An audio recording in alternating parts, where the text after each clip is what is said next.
बोलो भागवत भगवान की जय। एकादशी स्कंद 20वां अध्याय। ज्ञान योग, कर्म योग और भक्ति योग। उद्धव जी ने कहा, कमल नयन श्री कृष्ण, आप सर्वशक्तिमान हैं, आपकी आज्ञा ही वेद है। उसमें कुछ कर्मों को करने की विधि है और कुछ के करने का निषेध है। यह विधि निषेध कर्मों के गुण और दोष की परीक्षा करके ही तो होता है। वर्णाश्रम भेद, प्रतिलोभ, अनुलोम रूप, वर्ण शंकर, कर्मों के उपयुक्त अनुपयुक्त, द्रव्य, देश, आयु, काल तथा स्वर्ग और नरक के भेदों का बोध भी वेदों से ही होता है। इसमें संदेह नहीं कि आपकी वाणी ही वेद है, परंतु उसमें विधि निषेध ही तो भरा पड़ा है। यदि उसमें गुणों दोष में भेद करने वाली दृष्टि ना हो तो वह प्राणियों का कल्याण करने में समर्थ हो कैसे सकते हैं। सर्वशक्तिमान परमेश्वर आपकी वाणी वेद ही पितर देवता मनुष्यों के लिए श्रेष्ठ मार्गदर्शक का काम करता है, क्योंकि उसी के द्वारा स्वर्ग मोक्ष आदि अदृष्ट वस्तुओं का बोध होता है। और इस लोक में भी किसका कौन साध्य है और क्या साधन, इसका निर्णय भी उसी से होता है। प्रभु, इसमें संदेह नहीं कि गुणों दोषों में भेद दृष्टि आपकी वाणी वेद के अनुसार है, किसी की अपनी कल्पना नहीं। परंतु प्रश्न तो यह है कि आपकी वाणी ही वेद का निषेध भी करती है। यह विरोध देखकर मुझे भ्रम हो रहा है। आप कृपा करके मेरा ये भ्रम मिटाइए।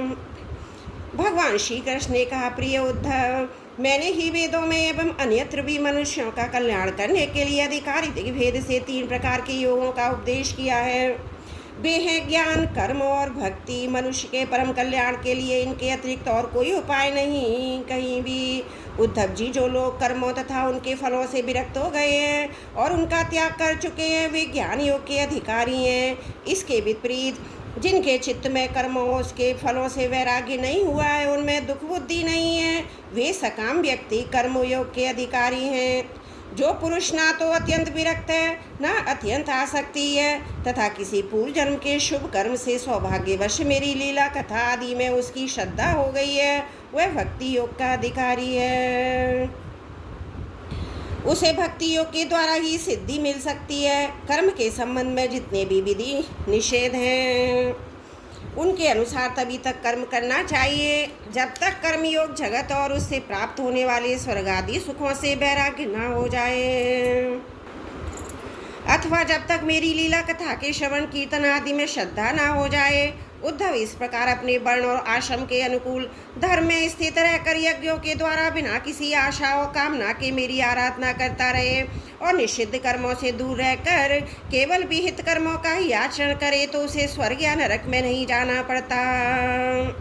अपने धर्म में निष्ठा रखने वाला पुरुष इस शरीर में रहते रहते ही निषिद्ध कर्म का परित्याग कर देता है और राग आदि मलों से भी मुक्त पवित्र हो जाता है। इसी से अनायासी उसे आत्म साक्षात्कार रूप विशुद्ध तत्व ज्ञान और द्रुत चित्त होने पर मेरी भक्ति प्राप्त होती है। यदि विधि निषेध रूप कर्म का अधिकारी मनुष्य शरीर बहुत ही दुर्लभ है, स्वर्ग और नरक दोनों ही लोकों में रहने वाले जीव इसकी अभिलाषा करते रहते हैं, क्योंकि इसी शरीर में अंतकरण की शुद्धि होने पर ज्ञान अथवा भक्ति की प्राप्ति हो सकती है। स्वर्ग अथवा नरक का भोग वरदान शरीर किसी भी साधन के उपयुक्त नहीं है। बुद्धिमान पुरुष को ना तो स्वर्ग की अभिलाषा करनी चाहिए ना नरक की, और तो क्या इस मनुष्य शरीर की भी कामना नहीं करनी चाहिए, क्योंकि किसी भी शरीर में गुण बुद्धि और अभिमान जानने से अपने वास्तविक स्वरूप की प्राप्ति के साधन में प्रमाद होने लगता है। यद्यपि यह मनुष्य शरीर है तो मृत्युग्रस्त ही है, परंतु इसके द्वारा परमार्थ की सत्य वस्तु की प्राप्ति हो सकती है। बुद्धिमान पुरुष को चाहिए कि यह बात जान बूझकर मृत्यु होने के पूर्व ही सावधान होकर ऐसी साधना कर ले जिससे वह जन्म मृत्यु के चक्कर से सदा के लिए छूट जाए और मुक्त हो जाए। यह शरीर एक वृक्ष है, इसमें घोंसला बनाकर जीव रूप पक्षी निवास करता रहता है। इसे यमराज के दूत प्रति क्षण काट रहे हैं। जैसे पक्षी कटते हुए वृक्ष को छोड़कर उड़ जाता है, वैसे ही अनासक्त जीव भी शरीर को छोड़कर मोक्ष का भागी बन जाता है। परंतु आसक्त जीव दुख ही भोगता रहता है। प्रिय उद्धव, ये दिन और रात क्षण क्षण में शरीर की आयु को क्षीण कर रहे हैं। ये जानकर जो भय से कांप उठता है, वह व्यक्ति इसमें आसक्ति छोड़कर परम तत्व का ज्ञान प्राप्त कर लेता है और फिर इसके जीवन मरण से निरपेक्ष होकर अपने आत्मा में ही शांत हो जाता है। यह मनुष्य शरीर समस्त शुभ फलों की प्राप्ति का मूल है। अत्यंत दुर्लभ होने पर भी अनायास सुलभ हो गया है। इस संसार सागर से पार जाने के लिए एक सुदृढ़ नौका है।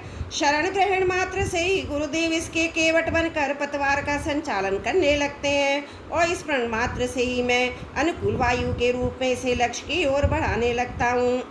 इतनी सुविधा होने पर भी जो इस शरीर के द्वारा संसार सागर से पार नहीं हो जाता, वह तो अपने हाथों अपने आत्मा का हनन अधः पतन कर रहा है। प्रिय उद्धव, जब पुरुष दोष दर्शन के कारण कर्मों से उद्विग्न और विरक्त हो जाए, तब जितेंद्रिय होकर वो योग में स्थित हो जाए और अभ्यास आत्मसंधान के द्वारा अपना मन मुझ परमात्मा में निश्चल रूप से धारण करे। जब स्थिर करते समय मन चंचल होकर इधर उधर भटकने लगे, तब झटपट बड़ी सावधानी से उसे मनाकर समझा बुझाकर फुसलाकर अपने वश में कर ले। इंद्रियों और प्राणों को अपने वश में रखे और मन को एक क्षण के लिए भी स्वतंत्र ना छोड़े। उसकी एक एक चाल एक एक हरकत को देखता रहे। इस प्रकार सत्व संपन्न बुद्धि के द्वारा धीरे धीरे मन को अपने वश में कर लेना चाहिए। जैसे सवार घोड़े को अपने वश में करते समय उसे अपने मनोभाव की पहचान कराना चाहता है, अपनी इच्छा के अनुसार उसे चलाना चाहता है और बार बार फुसलाकर उसे अपने वश में कर लेता है, वैसे ही मन को फुसलाकर उसे मीठी मीठी बातें सुनाकर वश में कर लेना भी परम योग है। सांख्य शास्त्र में प्रकृति से लेकर शरीर पर्यंत षष्ठी का जो क्रम बतलाया गया है, उसके अनुसार षष्ठी चिंतन करना चाहिए। जिस क्रम से शरीर आदि का प्रकृति में लय बताया गया है, इस प्रकार लय चिंतन करना चाहिए। ये क्रम तब तक जारी रखना चाहिए जब तक मन शांत स्थिर न हो जाए। जो पुरुष संसार से विरक्त हो गया है, उसे संसार के पदार्थों में दुख बुद्धि हो गई है, वह अपने गुरुजनों के उपदेश को भली भांति समझकर बार बार अपने स्वरूप के ही चिंतन में संलग्न रहता है। इस अभ्यास से बहुत शीघ्र ही उसका मन अपनी वह चंचलता जो अनात्मा शरीर आदि में आत्मबुद्धि करने से हुई है, छोड़ देता है। यम, नियम, आसन, प्राणायाम, प्रत्याहार, धारणा, ध्यान, समाधि आदि योग मार्गों से वस्तु तत्व का निरीक्षण परीक्षण करने वाली आत्मविद्या से तथा मेरी प्रतिमा की अर्थात कर्म योग, ज्ञान योग और भक्ति योग से मन परमात्मा का चिंतन करने लगता है और उपासना करने लगता है। कोई उपाय नहीं। उद्धव जी, वैसे तो योगी कभी कोई निंदित कर्म करता ही नहीं, परंतु यदि कभी उससे प्रमादवश कोई अपराध बन जाए तो योग के द्वारा ही उस पाप को जला डाले। कृष्ण चंद्रायण आदि दूसरे प्रायश्चित कभी न करे। अपने अपने अधिकार में जो निष्ठा है वही गुण कहा गया है। इस गुण दोष और विधि निषेध के विधान से यही तात्पर्य निकलता है कि किसी प्रकार विषय शक्ति का परित्याग हो जाए, क्योंकि कर्म तो जन्म से ही अशुद्ध और अनर्थ के मूल हैं। शास्त्र का तात्पर्य उनका नियंत्रण नियम ही है।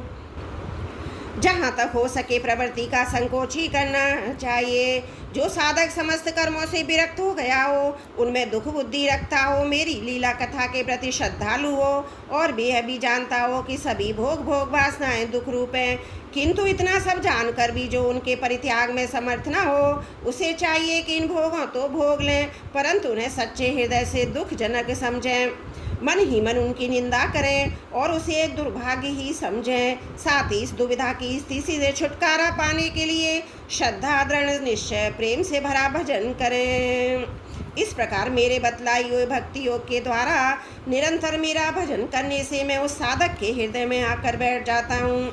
मेरे विराजमान होते ही उसके हृदय की सारी वासनाएं अपने संस्कारों के साथ नष्ट हो जाती हैं। इस तरह जब उसे मुझ परमात्मा का साक्षात्कार हो जाता है, तब तो उसके हृदय की गांठ टूट जाती है, उसके सारे संशय छिन्न भिन्न हो जाते हैं और कर्म वासनाएं सर्वदा क्षीण हो जाती हैं। इसी से जो योगी मेरी भक्ति से युक्त और मेरे चिंतन में मग्न रहता है, उसके लिए ज्ञान अथवा वैराग्य की आवश्यकता नहीं होती।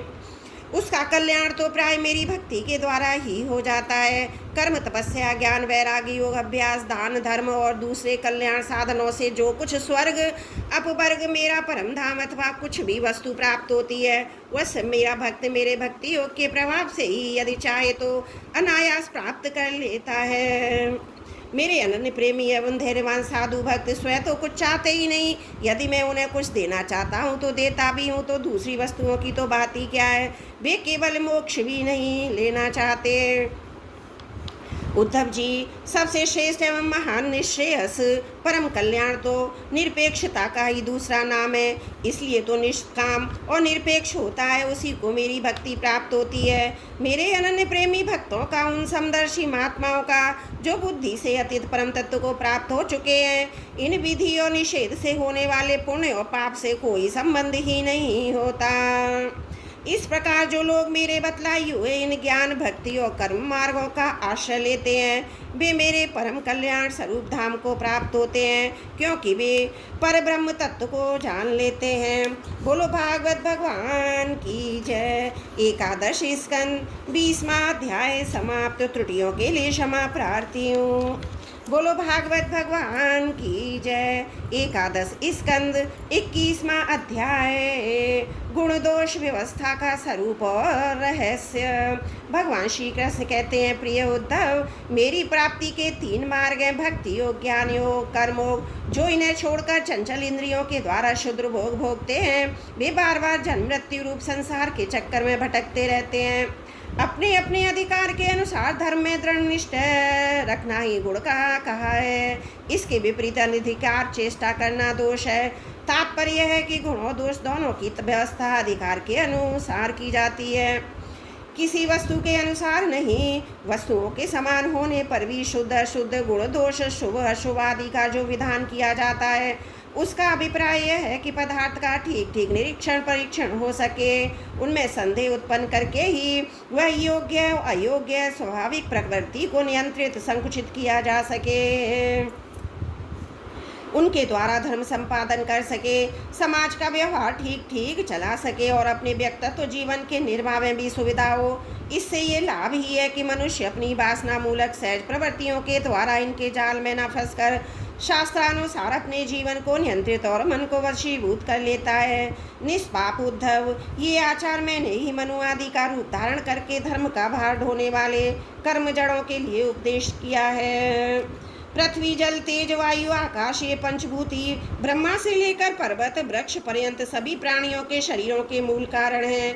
इस तरह वे सब शरीर की दृष्टि से समान है और आत्मा भी है। प्रिय उद्धव, यद्यपि सबके शरीर पंचभूत समान है फिर भी वेदों ने इनके वर्णाश्रम आदि अलग अलग नाम और रूप इसलिए बना दिए वे अपनी वासना मूलक प्रवृत्तियों को संकुचित करके नियंत्रित करके धर्म, अर्थ, काम, मोक्ष इन चारों पुरुषार्थों को सिद्ध कर सके। साधु श्रेष्ठ देश काल फल निमित्ति अधिकारी और धान्य आदि वस्तुओं के गुण दोषों का विधान भी मेरे द्वारा इसलिए किया गया कि मैंने कर्मों में लोगों की उच्छृंखल प्रवृत्ति ना हो, मर्यादा का भंग ना होने पावे। देशों में यह देश अपवित्र है जिसमें कृष्ण सार मृग ना हो और जिसके निवासी ब्राह्मण भक्त ना हो। कृष्ण सार मृग के होने पर भी केवल उन प्रदेशों को छोड़कर जहाँ संत पुरुष रहते हैं कीकट देश अपवित्र ही है। संस्कार रहित और ऊसर आदि स्थान भी पवित्र ही होते हैं। समय वही पवित्र है जिसमें कर्म करने योग्य सामग्री मिल सके तथा कर्म भी हो सके। जिसमें कर्म करने की सामग्री ना मिले, आंकर्तक दोषों से अथवा स्वाभाविक दोष के कारण जिसमें कर्म ही ना हो सके, वह समय अशुद्ध है। पदार्थों की शुद्धि और अशुद्धि द्रव्य, वचन, संस्कार, काल, महत्त्व और अल्पतत्व से ही होती है। जैसे कोई पात्र जल से शुद्ध और मूत्र आदि से अशुद्ध हो जाता है। किसी वस्तु की शुद्धि अथवा अशुद्धि में शंका होने पर ब्राह्मणों के वचन से वह शुद्ध हो जाती है, अन्यथा अशुद्ध रहती है। पुष्प आदि जल छिड़कने से शुद्ध, सूंघने से अशुद्ध माने जाते हैं। तत्काल पकाया हुआ अन्न शुद्ध और बासी अशुद्ध माना जाता है। बड़े सरोवर और नदी आदि का जल शुद्ध है, छोटे गड्ढों का अशुद्ध माना जाता है। इस प्रकार क्रम में समझ लेना चाहिए। शक्ति अशक्ति बुद्धि वैभव के अनुसार भी पवित्रता अपवित्रता की व्यवस्था होती है। उसमें भी स्थान उपयोग करने वालों की आयु का विचार करते हुए अशुद्ध वस्तुओं के व्यवहार का दोष ठीक तरह से आंका जाता है। जैसे धनी दरिद्र, बलवान निर्बल, बुद्धिमान मूर्ख, उपद्रव पूर्ण और सुखद देश तथा तरुण एवं वृद्धावस्था के भेद से शुद्धि अशुद्धि की व्यवस्था में अंतर पड़ जाता है। अनाज, लकड़ी, हाथी दांत, हाथी हड्डी, सूत, मधु, नमक, तेल, घी आदि, रस, सोना, पारा आदि तेजस पदार्थ, चाम, घड़ा आदि मिट्टी के बने पदार्थ समय पर अपने आप हवा लगने से, आग में जलाने से, मिट्टी लगाने से अथवा जल में धोने से शुद्ध हो जाते हैं। देश काल और व्यवस्था के अनुसार कहीं जल, मिट्टी और शोधक सामग्री के संयोग से शुद्धि करनी पड़ती है तो कहीं कहीं एक एक से भी शुद्धि हो जाती है। यदि किसी वस्तु में कोई अशुद्ध पदार्थ लग जाए तो छीलने से या मिट्टी आदि मलने से जब उस पदार्थ की गंध और लेप ना रहे, वह वस्तु अपने पूर्व रूप में आ जाए, तब उसको शुद्ध समझना चाहिए। स्नान, दान, तपस्या, व्यय, सामर्थ्य, संस्कार, कर्म और मेरे स्मरण से चित्त की शुद्धि होती है। इनके द्वारा शुद्ध होकर ब्राह्मण, क्षत्रिय और वैश्य को विहित कर्मों का आचरण करना चाहिए। गुरु मुख से सुनकर भली भांति हृदयगम कर लेने से, मंत्र की और मुझे समर्पित कर देने से कर्म की शुद्धि होती है। उद्धव जी, इस प्रकार देश काल पदार्थ, कर्ता, मंत्र और कर्म इन छयों के शुद्ध होने से धर्म, अशुद्ध होने से अधर्म होता है। कहीं कहीं शास्त्र विधि से गुण दोष हो जाता है और दोष गुण जैसे ब्राह्मण के लिए संध्या, वंदन, गायत्री, जप आदि गुण है परंतु शूद्र के लिए दोष है, और दूध आदि का व्यापार वैश्य के लिए विहित है परंतु ब्राह्मण के लिए अत्यंत निषिद्ध है। एक ही वस्तु के विषय में किसी के लिए गुण किसी के लिए दोष का विधान गुणों दोषों की वास्तविकता का खंडन कर देता है। इससे ये निश्चय होता है कि गुण दोष का ये भेद कल्पित है। जो लोग पतित हैं वे पतितों का आचरण करते हैं जो उन्हें पाप नहीं लगता, जबकि श्रेष्ठ पुरुषों के लिए सर्वदा त्याज्य होता है। जैसे ग्रस्तों के लिए स्वाभाविक होने के कारण अपनी पत्नी का संग पाप नहीं है परंतु सन्यासी के लिए घोर पाप है। उद्धव जी, बात तो यह है कि जो नीचे सोया हुआ वह गिरेगा कहाँ? वैसे ही तो पहले से ही पतित है, उसका और पतन क्या होगा? जिन जिन दोषों गुणों से मनुष्य का चित्तोपरत हो जाता है उन्हीं वस्तुओं के बंधन से वह मुक्त हो जाता है। मनुष्यों के लिए निवृत्ति रूप धर्म ही परम कल्याण का साधन है, क्योंकि यही शोक मोह भय को मिटाने वाला है। उद्धव जी, विषयों में कहीं भी गुणों का आरोप करने से उस वस्तु के प्रति आसक्ति हो जाती है। आसक्ति होने से उसे अपने पास रखने की कामना हो जाती है। इस कामना की पूर्ति में किसी प्रकार की बाधा पड़ने पर लोगों में परस्पर कलह होने लगता है। कलह से असह क्रोध की उत्पत्ति होती है और क्रोध के समय अपने हित अहित का बोध नहीं रहता, अज्ञान छा जाता है। इस अज्ञान से शीघ्र ही मनुष्य के कार्य का निर्णय करने वाली व्यापक चेतना शक्ति लुप्त हो जाती है। साधो चेतना शक्ति और स्मृति के लुप्त हो जाने पर मनुष्य में मनुष्यता नहीं रह जाती, पशुता आ जाती है। वह शून्य के समान अस्तित्वहीन हो जाता है। अब उसकी अवस्था वैसी ही हो जाती जैसे कोई मूर्छित मुर्दा हो। ऐसी स्थिति में ना तो उसका स्वार्थ बनता है ना तो परमार्थ। विषयों का चिंतन करते करते वह विषय रूप हो जाता है। उसका जीवन वृक्षों के समान जड़ हो जाता है। उसके शरीर में उसी प्रकार व्यर्थ श्वास चलता रहता है जैसे लोहार की धोंकनी की हवा। उसे ना अपना ज्ञान रहता है ना किसी दूसरे का, वह सर्वदा आत्मवंचित हो जाता है।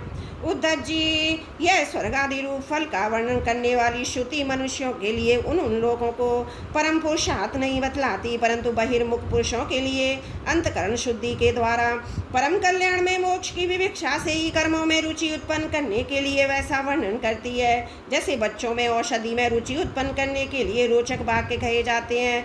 बेटा, प्रेम से गिलो का काढ़ा पी लो तो तुम्हारी चोटी ही बढ़ जाएगी। इसमें संदेह नहीं कि संसार के विषय भोगों में, प्राणों में और सगे संबंधियों में सभी मनुष्य जन्म से ही आसक्त हैं और उन वस्तुओं की आसक्ति उनकी आत्मोन्नति में बाधक एवं अनर्थ का कारण है।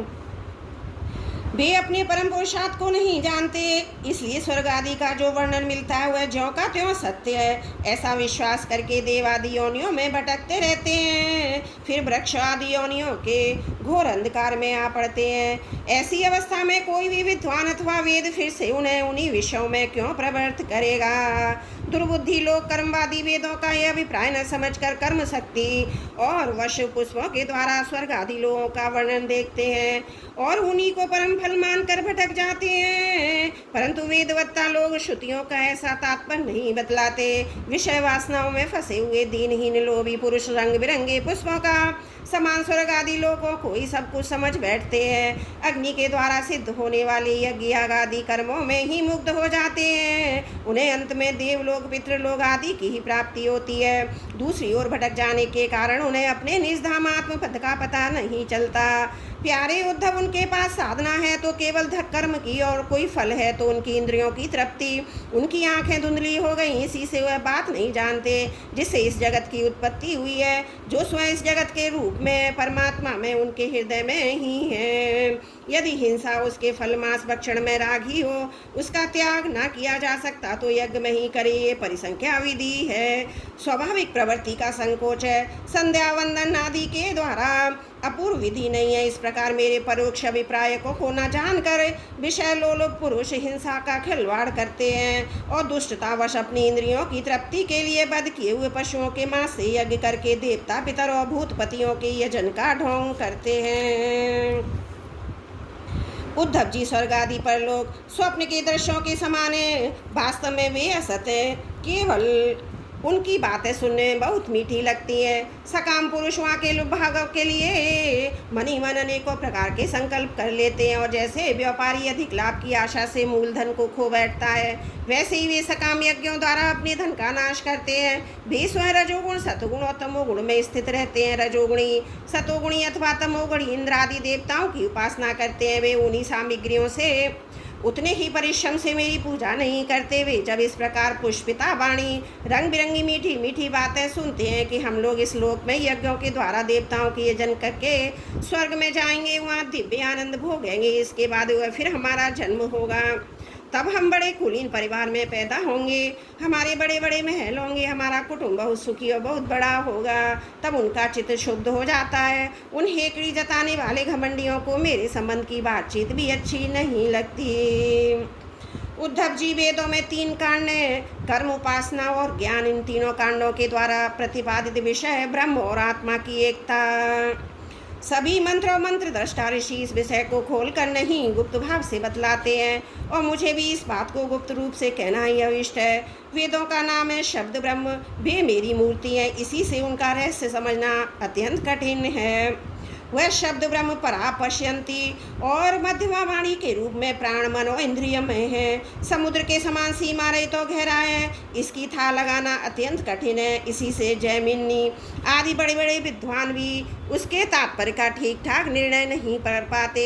उद्धव, मैं अनंत शक्ति संपन्न एवं स्वयं अनंत ब्रह्म हूँ। मैंने ही वेदवाणी का विस्तार किया है। जैसे कमल नाल में पतला सा सूत होता है, वैसे ये वेदवाणी प्राणियों के अंतकरण में अनाहत नाद के रूप में प्रकट होती है। भगवान हिरण्य गर्भ स्वयं वेद मूर्ति अमृत में है। उनकी उपाधि है प्राण और स्वयं अनाहत शब्द के द्वारा ही उनकी अभिव्यक्ति हुई है। जैसे मकड़ी अपने हृदय से मुख द्वारा जाला उगलती है फिर निगल लेती है, वैसे ही स्पर्श आदि वर्णों का संकल्प करने वाले मन रूप निमित्त कारण के द्वारा हृदय का से अनंत अपार अनेकों मार्गों वाली बैखरी रूप वेदवाणी को स्वयं प्रकट करते हैं, फिर उसे अपने में ही लीन कर लेते हैं। वह वाणी अध्यत सूक्ष्म ओमकार के द्वारा अभिव्यक्त स्पर्श का से लेकर माँ तक 25 स्वर, आ से लेकर ओम तक 9 उष्मा शा शा साहा और अंतस्थ या रा लावा इन वर्णों से विभूषित है। उसमें ऐसे छंद हैं जिनमें उत्तर उत्तर 4 वर्ण पढ़ते हैं और उनके द्वारा विचित्र भाषा के रूप में अभिस्थित हुई है। 4 अधिक वर्णों वाले छंदों में से कुछ हैं गायत्री, उणिक, अनुष्टुप, बृहति, पंक्ति, त्रुटुष्टुप, जगति, यति छंद, अत्यष्टि, यति जगति और विराट। वह वेदवाणी कर्मकांड में क्या विधान करती है, उपाकांड में तो किन देवताओं का वर्णन करती है और ज्ञान कांड में किन प्रतीतियों का अनुवाद करके उनको अनेकों प्रकार के विकल्प करती है। इन बातों को, इस संबंध में श्रुति के रहस्य को मेरे अतिरिक्त तो कोई नहीं जानता। मैं तुम्हें स्पष्ट बतला देता हूँ। सभी श्रुतियाँ कर्म कांड में मेरा ही विधान करती हैं, उपासना कांड में उपास्य देवताओं के रूप में मेरा ही वर्णन करती हैं, और ज्ञान कांड में आकाश आदि रूप में मुझ में ही अन्य वस्तुओं का आरोप करके उनका निषेध कर देती हैं।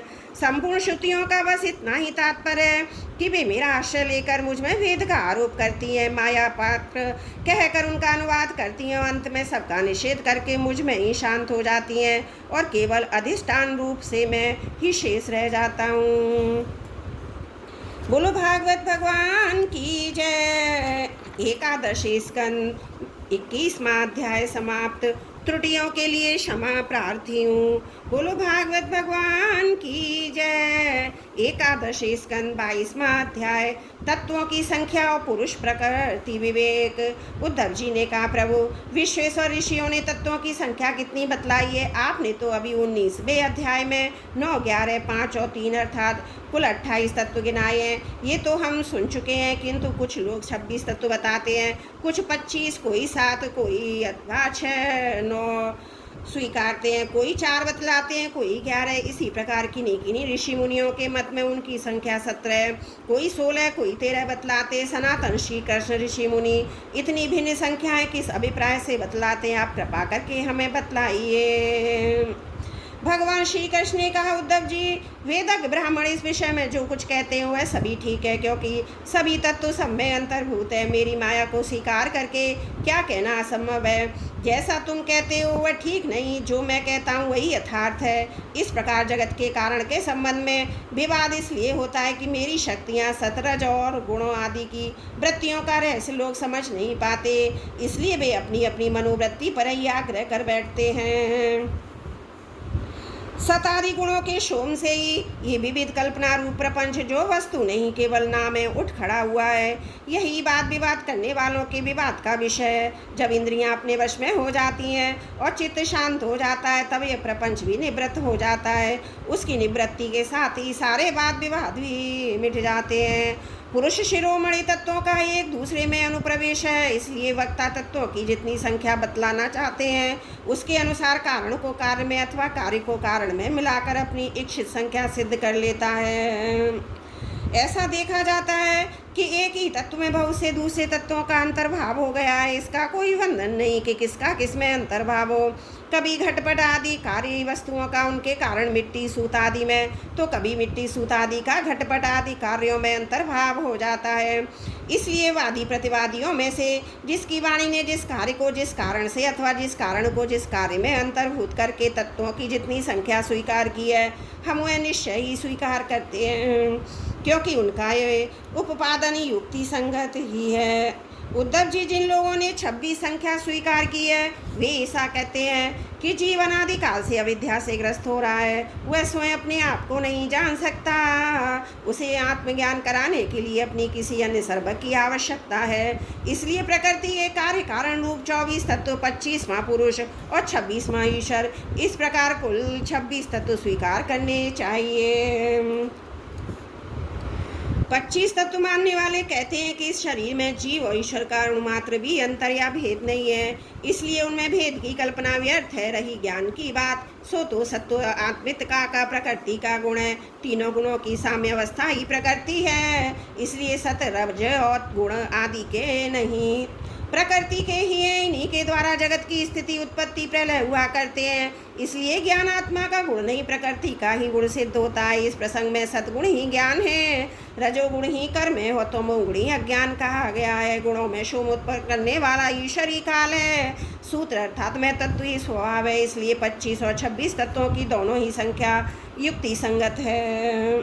उद्धव जी, यदि तीनों गुणों को प्रकृति ने अलग मान लिया जाए, जैसा कि उनकी उत्पत्ति प्रलय को देखते हुए मानना चाहिए, तो तत्वों की संख्या स्वयं 28 हो जाती है। उन तीनों के अतिरिक्त 25 ये हैं। पुरुष प्रकृति में तत्व है अहंकार, आकाश, वायु, तेज, जल और पृथ्वी, ये 9 तत्वों में पहले ही गिना चुका हूँ। और श्रोत्र, त्वचा, चक्षु, नासिका, रसना, ये 5 ज्ञानेन्द्रियाँ, बाक, वाणी, पाद, पाऊ, अपस्थ, ये 5 कर्मेंद्रियाँ तथा मन जो कर्मेंद्रियाँ ज्ञानेन्द्रियाँ दोनों ही हैं। इस प्रकार कुल 11 इंद्रियाँ तथा शब्द स्पर्श रूप रस गंध, ये ज्ञान इंद्रियों के 5 विषय हैं। इस प्रकार 3, 9, 11 और 5 मिलकर सब मिलकर 28 तत्व होते हैं। कर्म इंद्रियों के द्वारा होने वाले 5 कर्म, चलना, बोलना, मल त्यागना, पेशाब करना, काम करना, इनके द्वारा तत्वों की संख्या नहीं बढ़ती। इन्हें कर्म इंद्रियां स्वरूप ही मानना चाहिए। षष्ठी के आरंभ में 11 इंद्रियां पंचभूत और कारण में तत्व कार्य के रूप में प्रकृति ही रहती है। वही सतगुण, रजोगुण और तमोगुण की सहायता से जगत की स्थिति, उत्पत्ति और संहार संबंधी अवस्थाएं धारण करती हैं। अव्यक्त पुरुष तो प्रकृति उसकी अवस्थाओं का केवल साक्षी मात्र बना रहता है। मेह तत्व आदि कारण धातुएं विकार को प्राप्त होते हुए पुरुष के ईक्षण से शक्ति प्राप्त करके परस्पर मिल जाते हैं। प्रकृति का आश्रय लेकर उसी के बल से ब्रह्मांड की सृष्टि करते हैं। उद्धव जी, जो लोग तत्वों की संख्या 7 स्वीकार करते हैं, उनके विचार से आकाश, वायु, तेज, जल और पृथ्वी, ये 5 भूत, छठा जीव और 7वां परमात्मा जो साक्षी जीव और जगत साक्ष्य दोनों का अधिष्ठान है, यही तत्व है। देह, इंद्रिय और प्राण आदि की उत्पत्ति तो पंचभूतों से की हुई है, इसलिए भी उन्हें अलग नहीं गिनते। जो लोग केवल 6 तत्व स्वीकार करते हैं, वे कहते हैं कि 5 भूत हैं। छठा है परम पुरुष परमात्मा। वह परमात्मा अपने बनाए हुए पंचभूतों से युक्त होकर देह आदि की सृष्टि करता है, उनमें जीवन रूप से प्रवेश करता है। इस मत के अनुसार जीव का परमात्मा में और शरीर आदि का पंचभूतों में समावेश हो जाता है। जो लोग कारण के रूप में 4 ही तत्व स्वीकार करते हैं, वे कहते हैं आत्मा में तेज, जल और पृथ्वी की उत्पत्ति हुई है और जगत में जितने पदार्थ हैं सब इन्हीं से उत्पन्न होते हैं।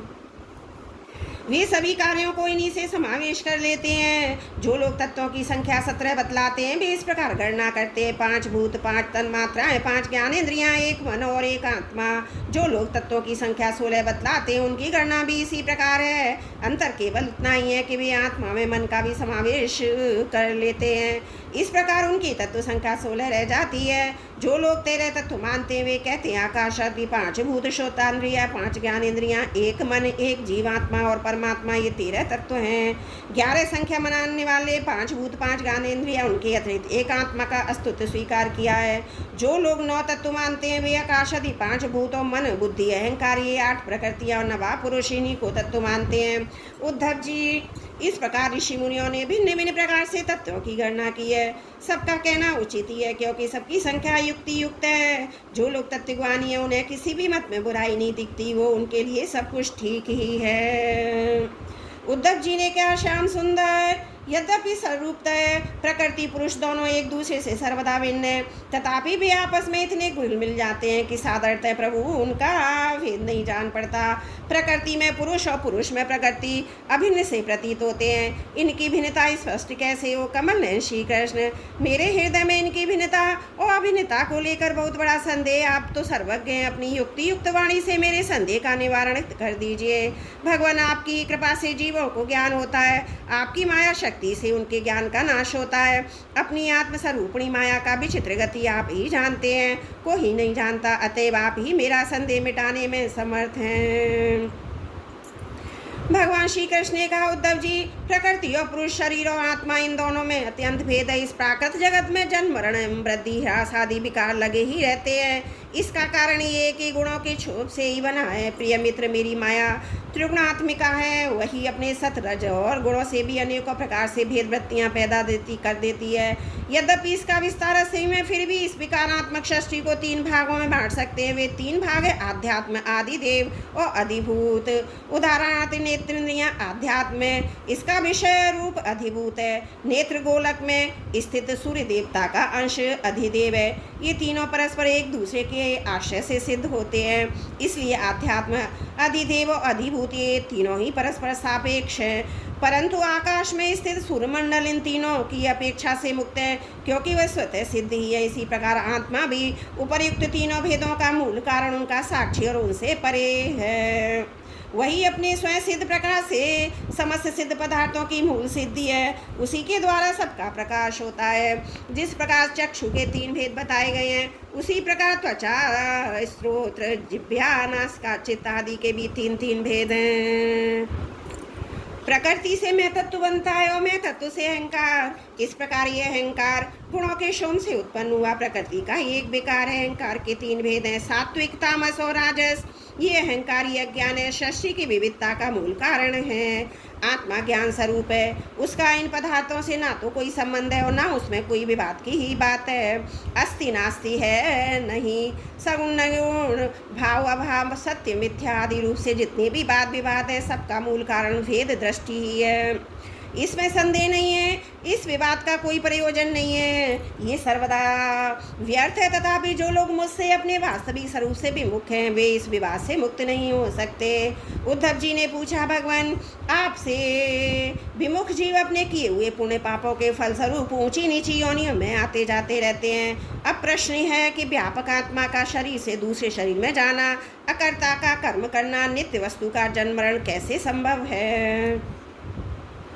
गोविंद, जो लोग आत्मज्ञान से रहित हैं वे तो इस विषय को ठीक ठीक सोच भी नहीं सकते और विषय के विद्वान संसार में प्राय मिलते नहीं, क्योंकि सभी लोग आपकी माया की भूल भुलैया में पड़े हुए हैं। इसलिए आप ही कृपा करके मुझे इसका रहस्य बतलाइए।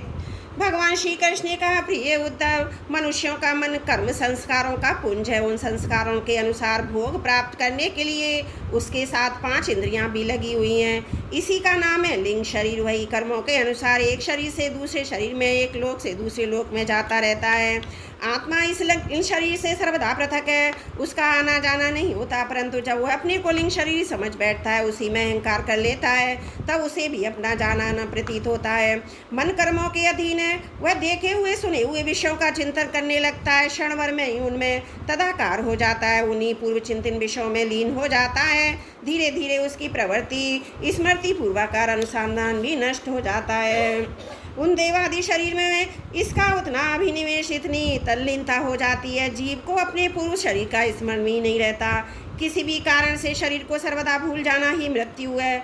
उदार उद्धव, जब यह जीव किसी भी शरीर को अभेद भाव से मैं के रूप में स्वीकार कर लेता है तब उसे ही जन्म कहते हैं। ठीक वैसे ही जैसे स्वप्नकालीन मनोरथकालीन शरीर में अभिमान करना ही स्वप्न और मनोरथ कहा जाता है। ये वर्तमान देह में स्थित जीव जैसे पूर्व देह का स्मरण नहीं करता, वैसे ही स्वप्न और मनोरथ में स्थित जीव भी पहले के स्वप्न और मनोरथ को स्मरण नहीं करता। प्रत्युत इस वर्तमान स्वप्न मनोरथ में पूर्व सिद्ध होने पर भी अपने को नवीन सा ही समझता है। इंद्रियों की आशय, मन या शरीर की षष्टि से आत्म वस्तु में यह उत्तम मध्यम और अधम की त्रिविधा भासती है। उनमें अभिमान करने से ही आत्मा भाव और अभ्यंतर भेदों का हेतु मालूम पड़ने लगता है। जैसे दुष्ट पुत्र को उत्पन्न करने वाला पिता पुत्र के शत्रु मित्र आदि के लिए भेद का हो जाता है। प्यारे उद्धव, काल की गति सूक्ष्म है, उसे साधारणतः देखा नहीं जा सकता। उसके द्वारा प्रतिक्षण ही शरीर की उत्पत्ति और नाश हो जाते हैं। सूक्ष्म होने के कारण ही प्रतिक्षण होने वाला जन्म मरण नहीं दिख पड़ते। जैसे काल के प्रभाव से दिए की लौ, नदियों के प्रभाव से अथवा वृक्ष के फलों की विशेष विशेष अवस्थाएं बदलती रहती हैं, वैसे ही समस्त प्राणियों के शरीरों की आयु अवस्था आदि भी बदलती रहती है। जैसे ये उन्हीं ज्योतियों का दीपक है, प्रभा का वही जल है, ऐसा समझना और कहना मिथ्या है। वैसे ही विषय चिंतन व्यर्थ है, आयु बिताने वाले अविवेकी पुरुषों का ऐसा कहना समझना कि ये वही पुरुष है, सर्वदा मिथ्या है। यद्यपि वो भ्रांत पुरुष भी अपने कर्मों के बीज द्वारा ना पैदा होता है, ना तो मरता ही है, तो अजन्मा अमर ही है, फिर भी भ्रांति से उत्पन्न होता है। मरता सा भी है, जैसे काष्ठ से युक्त अग्नि पैदा होती है, नष्ट होती है, दिखाई नहीं पड़ती। उद्धव जी, गर्भाधान, गर्भवृद्धि, जन्म, बाल्य अवस्था, कुवार अवस्था, जवानी, उधेड़ अवस्था, बुढ़ापा, मृत्यु, ये 9 अवस्थाएं शरीर को ही हैं। ये शरीर जीव से भिन्न है। ये ऊंची नीची अवस्थाएं उसके मनोरथ के अनुसार ही हैं, परंतु वह अज्ञानवश गुणों के संग से इन्हें अपनी कर भटकने लगता है और कभी कभी विवेक हो जाने पर उन्हें छोड़ भी देता है। पिता को पुत्र के जन्म से और पुत्र को पिता की मृत्यु से अपने अपने जन्म मरण का अनुमान कर लेना चाहिए। जन्म मृत्यु से युक्त देहों का दृष्टा जन्म मृत्यु से युक्त शरीर नहीं है। जैसे जौ, गेहूँ आदि की फसल बोने पर उगाती है और पक जाने पर काट दी जाती है, किंतु जो पुरुष उनके उगने और काटने का जानने वाला साक्षी है उनसे पृथक ही है। वैसे ही जो शरीर और उसकी अवस्थाओं का साक्षी है वह शरीर से सर्वदा पृथक ही है। अज्ञानी पुरुष इस प्रकार प्रकृति और शरीर से आत्मा का विवेचन नहीं करते, वे उनसे तत्वत्व अलग अनुभव नहीं करते, विषय भोग में सच्चा सुख मानने लगते हैं, उसी में मोहित हो जाते हैं। इसी से उन्हें जन्म मृत्यु रूप संसार में भटकना पड़ता है। जब अविवेकी जीव अपने कर्मों के अनुसार जन्म मृत्यु के चक्कर में भटकने लगता है, तब सात्विक कर्मों की आसक्ति से वह ऋषि लोक और देवलोक में, राजसिक कर्मों की आसक्ति से मनुष्य और असुर योनियों में तथा तामसी कर्मों की आसक्ति से भूत प्रेत एवं पशु पक्षी आदि योनियों में जाता है। जब मनुष्य किसी को नाचते गाते देखता है, तब स्वयं भी उसका अनुसरण करता है, ताड़ने लगता है। वैसे ही जब जीव बुद्धि के गुणों को देखता है, तब स्वयं निष्क्रिय होने पर भी उनका अनुकरण करने के लिए बाध्य हो जाता है। जैसे नदी तालाब आदि के जल के हिलने से या चंचल होने पर उसमें पृथ्वी तट के वृक्ष भी उसके साथ हिलते डोलते से जान पड़ते हैं, जैसे घुमाए जाने पर नेत्र के साथ साथ पृथ्वी भी घूमती सी दिखाई देती है। जैसे मन के द्वारा सोचे गए तथा स्वप्न में देखे गए भोग पदार्थ सर्वदा अलिख ही होते हैं, वैसे ही ताशार्य आत्मा का विषयानुअन्वर रूप संसार भी सर्वदा असत्य है। आत्मा तो नित्य शुद्ध बुद्ध मुक्त स्वभाव ही है। विषयों के सत्य न होने पर जो जीव विषयों का ही चिंतन करता रहता है, उसका ये जन्म मृत्यु रूप संसार चक्र कभी निवृत्त नहीं होता। जैसे स्वप्न में प्राप्त अनर्थ परंपरा जागे बिना निवृत्त नहीं होती। प्रिय उद्धव, इसलिए इन दुष्ट कभी तृप्त न होने वाली इंद्रियों से विषयों को मत भोगो। आत्म विषयक अज्ञान से प्रतीत होने वाला सांसारिक भेदभाव भ्रममूलक ही ऐसा समझो। असाधु पुरुष गर्दन पकड़कर बाहर निकाल दे, वाणी द्वारा अपमान करे, उपहास करे, निंदा करे, मारे पीटे, बांधे, आजीविका छीन ले, ऊपर थूक दे, मूत दे अथवा तरह तरह से विचलित कर दे, निष्ठा से ठिकाने की चेष्टा करे, उनके किसी भी उपद्रव से शुद्ध ना होना चाहिए, क्योंकि वे तो बेचारे अज्ञानी, उन्हें परमात्मा का तो पता ही नहीं है। अतः जो अपने कल्याण का इच्छुक है, उसे सभी कठिनाइयों से अपनी विवेक बुद्धि द्वारा ही किसी बाह्य साधन से नहीं अपने को बचा लेना चाहिए। वस्तुतः आत्मदृष्टि समस्त विपत्तियों से बचने का एकमात्र साधन है। उद्धव जी ने कहा, भगवान आप समस्त वक्ताओं के शिरोमणि हैं, मैं इस दो जनों से कैसे तिरस्कार को अपने मन में अत्यंत से समझता हूँ। अतः जैसे मैं इसको समझ सकूँ, उसका उपदेश जीवन में धारण कर सकूँ, वैसे ही हमें बतलाइए। विश्वात्मन, जो आपके भागवत धर्म के आचरण में प्रेम पूर्वक संलग्न हैं, जिन्होंने आपके चरण कमलों का ही आश्रय लिया है, उन शांत पुरुषों के अतिरिक्त बड़े बड़े विद्वानों के लिए भी दुष्टों के द्वारा किया हुआ तिरस्कार सह लेना अत्यंत कठिन है, क्योंकि प्रकृति अत्यंत बलवती है। बोलो भागवत भगवान की जय। एकादश स्कंद 22वां अध्याय समाप्त। त्रुटियों के लिए क्षमा प्रार्थी हूँ।